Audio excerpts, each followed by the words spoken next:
بما اننا اتكلمنا قبل كده على الفرق ما بين made of, made from, made out of و made with، تعالوا النهارده اعرفكم ايه الفرق ما بين made in و made by. made in دي بتوصف ال country, city او حتى الريجن، المنطقة اللي اتعمل فيها حاجة، زي لما اقول made in Egypt, made in China. Can I have one that's made in America, please? It's made in America. And the flag is made in China.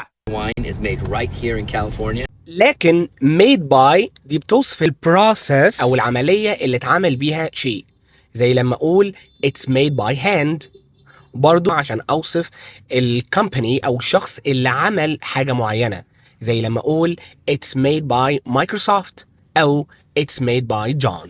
History is made by human beings and action. Greater effort is made by the government to win. Is it made by a soda company? Truth is, every decision is made by me.